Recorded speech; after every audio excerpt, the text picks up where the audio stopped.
یہ کہتے ہیں کون تعاون کرتا ہے؟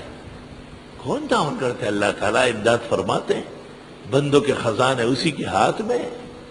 ہم تو لوگوں سے نہیں مانگتے، نہ سفیر ہے نہ وزیر ہے، نہ اس سلسلے میں کوئی مشیر ہے، بس یہی عاجز اور فقیر ہے، اور یہ تقریری بے نظیر ہے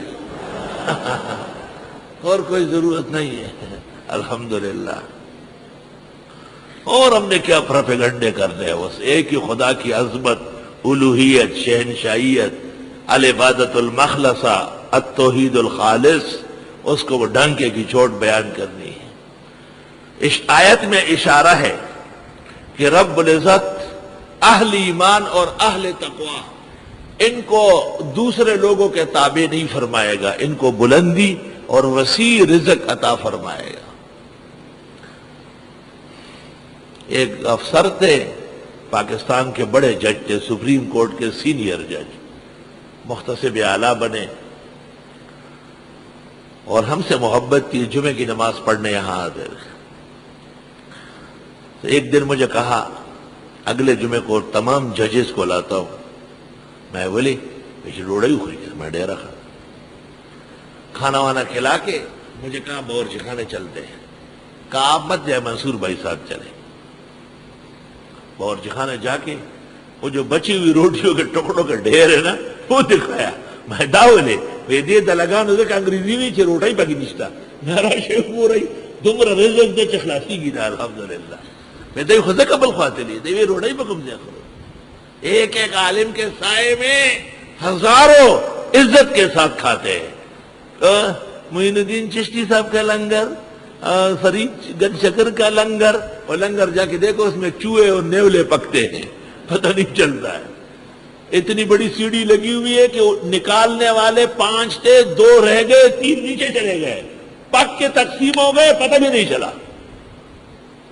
اور یہاں صاف ستھرا دامن نچوڑ دے تو فرشتے وضو کرے، الحمدللہ۔ میں وہیں بیٹھا رہتا ہوں، ایک ایک چیز کی خبر رکھتا ہوں۔ بشر انسان ہے، اجتماعی معاملہ ہے، دیر سویر تو ہوتی ہوگی، لیکن ارادے یہی ہے کہ عزیزان طلبہ تفسیر کا اعزاز منفرد ہو انشاءاللہ تعالی۔ کان الناس امتا واحدہ، یہ سب لوگ ایک ہی امت کی شکل میں تھے۔ حضرت آدم علیہ السلام سے نوح علیہ السلام تک سب لوگ ایک جیسے تھے، سب تکوینی شرائع کے پابند تھے، حلال و حرام کی تفصیلات نہیں تھی، انسان کم تھے۔ فبعث اللہ النبیین، پس بھیج دیے اللہ نے پیغمبر، مبشرین خوشخبری دینے والے، ومنذرین اور ڈرانے والے، وانزل معہم الکتاب بالحق، اور اتارا ان کے ساتھ کتاب حق سمجھانے کے لیے۔ بالحق اس کی 3 ترکیبیں ہوتی ہیں، یا تو وانزل معہم الکتاب وہو علی الحق، یہ کتاب حق ہے، یعنی وانزل معہم کتاب الحق، والحق هو اللہ تعالی، یا یہ کہ الکتاب کی صفت ہے الحق، یعنی ایسی کتاب جو ہمیشہ حق بیان کرتی ہے۔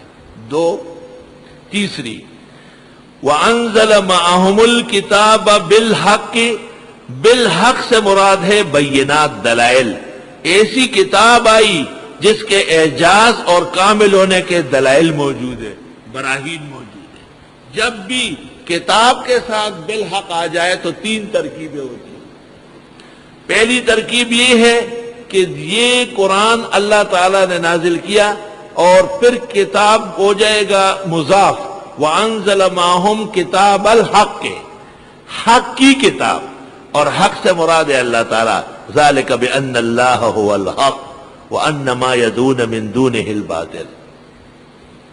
دوسری ترکیب یہ کہ نہیں، یہ با زائدہ ہے، اور الحق الکتاب کی صفت ہے، کتاب حق سے بری ہوئی ہے، فوائد و برکات ہر دور اور زمانے پر منطبق۔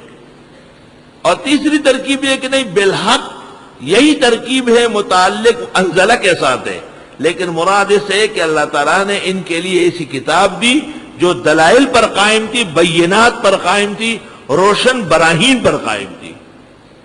اور ہمارے قرآن میں 3 باتیں ہیں، اللہ تعالیٰ کی کتاب ہے، اور فوائد و برکات سے لبریز ہے، اور اس کی آمد اور جامعیت کے اعجاز موجود ہے. لِيَحْكُمَ بَيْنَ النَّاسِ فِي مَا اخْتَلَفُوا فِيهِ، تاکہ فیصلہ کرے لوگوں کے درمیان ان مسائل میں جن میں اختلاف ہوا ہے ان کا. معلوم ہوا کہ اختلاف سب سے پہلے قرآن سے دور ہو سکتا ہے، اور یہ غزوہ میدان. بدعتی سے اختلاف، قرآن کی بشریت کی آیات واضح ہے، نبی اور ولیوں کا غیبدان نہ ہونا، بے بس و عاجز ہونا بالکل واضح ہے. وہ قرآن سے منحرف ہے، اس لیے غلط عقیدے مبتلا ہے. رافضی سے اختلاف، صحابہ کے مناقب سے قرآن برا ہے، اور ایک مذمت ایک جگہ بھی نہیں، جہاں کہیں ہے فوراً عفا اللہ عنہ وَلَقَدْ عَفَا عَنْهُ، معافی کا اعلان ساتھ ہے. یہی حال مودودی کا ہے. غیر مقلد، اس کا حل بھی قرآن ہے، کیونکہ قرآن میں جس علم کی ترغیب ہے لِيَتَفَقَّهُوا فِي الدِّينِ، وہ فقہ ہے. قرآن میں جس جماعت کو خدا اور رسول کے بعد واجب الاطاعت کہا ہے وَأُولِي الْأَمْرِ مِنْكُمْ، اولو الامر اہل الفقہ والاجتہاد. تمام اختلافات کا فیصلہ قرآن مجید میں ہو سکتا ہے اگر کوئی قرآن مجید کو فیصل بنا لے. یہ جتنے اہل باطل ہے، یہ باطل اس لیے نہیں کہ ہم سے اختلاف ہے، یہ باطل اس لیے ہے کہ یہ کتاب و سنت اور اجماع سے منحرف ہے. ہم سے اختلاف تو ہو سکتا ہے، ہمارے بھائیوں کا بھی، استاد شاگرد کا بھی ہو سکتا ہے. علماء دین کا آپس میں اختلاف ہے، شافعی، ابو حنیفہ، احمد، مالک درمیان میں ٹھیک ٹھاک اختلاف ہے، لیکن عقیدہ یہ ہے کہ چاروں علی الحق المبین ہے. مسئلہ اولا و عدم اولا کا ہے، راجح اور مرجوح کا ہے، حق و باطل کا نہیں ہے. والحمدللہ علی ھذا، والحمدللہ علی ھذا. وَمَا اخْتَلَفَ فِيهِ، اختلاف نہیں کیا اس دین میں یا اس کتاب میں، إِلَّا الَّذِينَ أُوتُوهُ، مگر ان لوگوں نے جن کو کتاب دی گئی تھی، مِن بَعْدِ مَا جَاءَتْهُمُ الْبَيِّنَاتُ، بعد اس کے کہ آ گئی ان کے پاس روشن دلیلیں، بغیم بینہم، ضد کرتے ہوئے آپس میں، خالص ضد ہے. آئی سوال. فَهَدَى اللَّهُ الَّذِينَ آمَنُوا، اکوڑا ہٹک میں اجلاس تھا دفاع افغانستان و پاکستان. تو شاہ احمد نورانی مولانا سمیع الحق نے مہمان کی وجہ سے صدر بنایا، لیکن مولانا سمیع الحق سے مدذلون نہایت جری ہے، اور نورانی کو بڑی مجلس میں کہا کہ کہیں بدعت والی حرکتیں مت کرو، یہ ہمارے مولانا بیٹھے ہیں، ان کا مزاج بالکل علیحدہ ہے، کہیں جھگڑا نہ ہو جائے. نورانی صاحب نے کہا میں جانتا ہوں، میرے شہر کا رہنے والا ہے، اور کہنے لگا وہ حرکتیں تو تب کریں گے جب آپ کی مسجد قبضہ کرنی ہو. دیکھیں ذرا، ورنہ تو درود ابراہیمی ہے اور اس پر ہم سب کا اتفاق ہے، اور اللہم صلی علی محمد. لیکن یہ سن کر آپ حیرت کریں گے کہ اسی نورانی نے بنوری ٹاؤن میں آ کے صلاۃ و سلام کھڑے ہو کے پڑھ لیے، صرف بدعتیوں کو خوش کرنے کے لیے کہ میں نے ان کے مرکزی ادارے کے اندر بدعتیوں والا صلاۃ و سلام پڑھا ہے. بنوری ٹاؤن والوں کو چاہیے تھا کہ اس کی تقریر کے اعلان سے پہلے اس کو آداب سکھا دیتے.